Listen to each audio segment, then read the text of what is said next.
E agora nós vamos, então, passar a perguntas e vamos ver aí o que deu o resultado. Privacidade, né? Privacidade... Oi? O que deu maior? Privacidade, né? Privacidade e acessibilidade foi quase lá também, mas estava empatado. Agora, há pouco, estava empatado. Bom, então vamos à questão da privacidade, que é um assunto difícil. Por quê? Existe uma corrente que diz, né, que para... quem tem dados, particularmente governos, precisam necessariamente publicar tudo que tem. E, de preferência, publicar isso no seu formato bruto, sem nenhum tipo de tratamento ou mesmo agregação desses dados. Então, é obrigação do governo publicar dados públicos o mais rápido possível. Muito bem.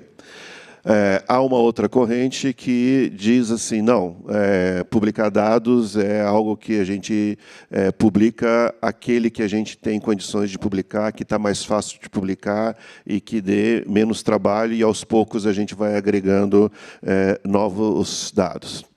De qualquer maneira, entre essas duas correntes que tensionam, né, no governo sobre publicação de dados abertos, nós temos uma questão que é difícil de resolver, o que publicar em termos de dados abertos, na medida que a gente precisa considerar tanto as questões de privacidade, como também as questões de sigilo da informação que, muitas vezes, você tem no setor público, né? Bom, então, a pergunta que eu vou fazer para todo mundo que está trabalhando com os dados é exatamente quais são os critérios que vocês utilizam para considerar a privacidade dos dados que são publicados e, na medida que vocês consomem esses dados, como é que vocês reutilizam e republicam esses dados do ponto de vista de privacidade. E aí eu lembro uma coisa, né? Hoje em dia, você consegue identificar uma pessoa só juntando dados de diferentes fontes publicadas na internet, porque você tem muitos dados que são públicos, né? Você tem dados, por exemplo, de propriedade, né, de bens que as pessoas, né, bens imóveis, que é a propriedade. Você tem informações públicas de pessoas que são sócias e donos de empreendimentos. Você tem dados que as pessoas disponibilizam em redes sociais, e se você junta esses dados, você consegue, com muita facilidade, você consegue identificar uma pessoa com as suas características. Então, nós temos, além de tudo, essa dificuldade. Como é que vocês consideram isso? Vou começar da Bárbara, lá, e vou vindo até chegar aqui na Paula, tá bom? Bem, eu vou responder rápido. Dependendo do fim que você vai utilizar o dado, a privacidade não seria tão interessante assim. Como, por exemplo, se vocês entrarem no site da DAP, vocês podem ver que a gente fez um mapeamento das doações de campanha por deputado das empresas. Você tem uma alta granularidade, você chega no indivíduo, esse é um dado público, é um dado que está aberto e que é interessante para a sociedade ter, e chega ao indivíduo. Então, dependendo do fim com que se trabalha o uso do dado, a questão de privacidade vai determinar esse debate de privacidade, na verdade. É só isso, por enquanto.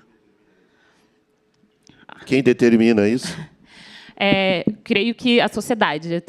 A gente tem que ter um debate público com o maior número de gente envolvida para discutir a questão moral quanto a isso e o fim de utilização e regulação quanto a isso, né? É um debate que está em aberto ainda e que deve ocorrer, mas que é importante entender que existem fins diferentes para a utilidade de dados. Bom, eu vou falar duas coisas que, se você gosta de privacidade e dados abertos, deveria ser fã. A primeira coisa é ser fã de um PL de dados. dados pessoais. Nós temos algumas regras sobre dados hoje, o Marco Civil, o Código do Consumidor, mas eles regulam muito poucas coisas. Ter um PL de dados pessoais, ter uma regra específica para isso é urgente, está acontecendo, está quase sendo votada, há um debate. Então, se for ser fã de alguma coisa, quando falarem para você sobre PL de dados pessoais, acompanhe. A segunda coisa bom, eu sou da parceria de governo aberto e eu acredito na cocriação entre sociedade civil e governo. Então, eu acho que as discussões que a gente vai ter sobre dados abertos, elas não existem ainda. Ninguém olhou para uma lista telefônica lá na década de 90 e falou, isso vai dar merda. E deu. Certo? Fone Dados e outros são modelos de negócios que pegaram dados que estavam abertos no momento e usaram para outras finalidades. Então, é muito difícil hoje você saber quais serão os usos e para quais finalidades os dados abertos serão feitos. E, para mim, a única forma de você mediar isso é com um debate, e esse debate tem que acontecer de forma institucionalizada, e acho que os conselhos são um bom mecanismo de participação, mas existem outras, onde você tem empresas, onde você tenha a sociedade civil, onde você tenha governo, que você possa discutir isso. Aqui em São Paulo, quando o Haddad fez o primeiro decreto do Uber, tinha lá um conselho. E uma das coisas que esse conselho não tinha era uma discussão sobre a atualização da política de dados abertos, os dados de transporte. E aí a contribuição do ITS foi falar, olha, é importante que esse conselho discuta dados abertos, porque a gente só vai entender fazendo. Então, acho que se você tiver que ser fã das coisas, seja fã do PL de dados, se escutar sobre isso, siga, escolha seu lado, e eu favoreço mais participação e cocriação na discussão dos problemas.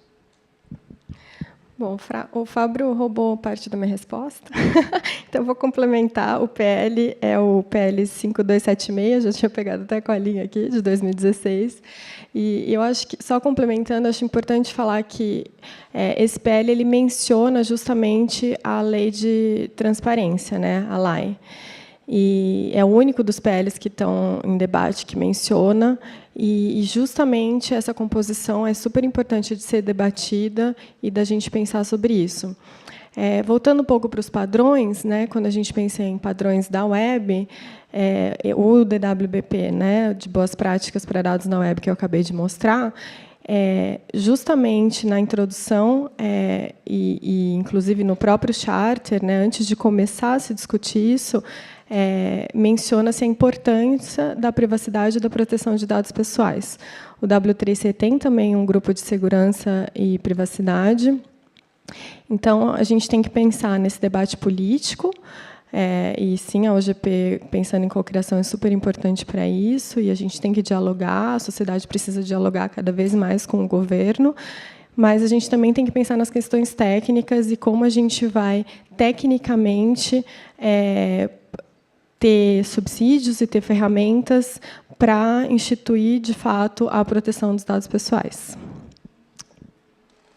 Ok. Bom, porque, por último, também, então, também já pegando uma carona, né, e concordando com todos os colegas aqui, eu acho que esse é um terreno, né, que deixa um nível de insegurança muito grande, até para a formulação de políticas em todos os níveis, né? Uma política institucional, por exemplo, de dados abertos, ela tem que estar apoiada nesse arcabouço legal que hoje, como foi dito aqui no Brasil, o que a gente tem é um projeto de lei que está tramitando, então isso aumenta, né, esse nível de insegurança. Mas acho também que o recado que eu gostaria de deixar sobre isso é que, pelo menos a experiência que a gente teve sobre acesso aberto, quando você pensa em abertura do conhecimento, isso é um mecanismo que acaba fortalecendo a ideia também do que deve ser fechado, né? Porque você realmente passa a fazer uma gestão dessa informação. Então, talvez o foco não seja tanto em open, mas em management primeiro, né? Acho que a gente não tem ainda nenhuma cultura de fazer, né, de pensar nos planos de gestão de dados que vão deixar claro não só o que tem que ser aberto, mas com todo cuidado também aquilo que não deve ser aberto, né? Então, eu acho que esse é o caminho que a gente tem que... Isso não pode ser tido como um obstáculo, mas, muito ao contrário, né, em deixar mais explícito ainda e mais fortalecido aquilo que deve ser aberto. Ok? Ok. Eu não sei se a organização me permite uma pergunta a mais. Pode ser? Rapidinha. Não pode? Só encerramento? Ai, que pena. Bom, então a gente vai fechar, e aí eu vou contar o caso que seria a pergunta para fechar, né? O que é muito curioso, esse caso por conta de dados abertos. Para quem não conhece, a Fundação Casa é uma fundação que abriga, né, mantém presos os menores considerados infratores, né, tem ali restrição de liberdade, e tem uma quantidade bastante grande de infratores. E, pela Lei de Acesso à Informação, chegou um pedido à Secretaria de Segurança Pública para que fosse entregue para quem foi o autor do pedido a planta completa da casa, né? O pedido chegou sem nenhuma justificativa, porque não é necessário, a Lei de Acesso à Informação não permite justificativa, e chegou esse pedido, né? Quero a planta. Muito bem. Isso chegou à Secretaria, e a Secretaria devolveu como resposta: não posso liberar essa planta, porque isso é sigilo, e isso trata também de uma questão de segurança e proteção, né, dos infratores e proteção da própria casa, né? Aí veio com recurso, e o recurso veio parar, né, no Conselho de Transparência do Governo do Estado de São Paulo, do qual eu participo, e nesse recurso, que está hoje ainda até em discussão, porque não chega a ser a conclusão, até que um belo momento da discussão, descobriu-se o seguinte, né, quando foi feita a licitação para construir aquela casa, né, para abrigar a Fundação Casa, na licitação, você é obrigado a publicar a planta da casa, né, para você fazer a contratação daquilo que vai ser construído, né? Então, eu trouxe esse caso, né, aqui no final da discussão, é que esse assunto ele é um assunto muito complexo, porque a gente desconhece, inclusive, tudo que já está publicado, né? Já tem uma série de publicações de dados já abertos, né, e que a gente desconhece, e que certamente é possível você fazer cruzamentos, você consegue obter outros dados, e mais do que isso, né, quem trabalha com a Lei de Acesso à Informação, muitas vezes, nega pedidos de coisas que já estão efetivamente abertos, até porque falta um catálogo de dados abertos que o país, efetivamente, não tem esse catálogo, né?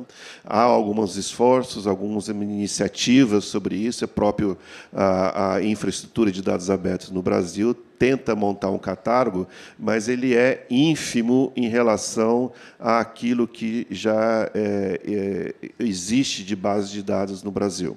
Portanto, a gente tem também um longo caminho a percorrer na organização daquilo que nós chamamos de dados abertos no Brasil. Quero agradecer a todos vocês, muito obrigado pela participação, pela contribuição, e a todos vocês também por participar, né, desse painel. Muito obrigado.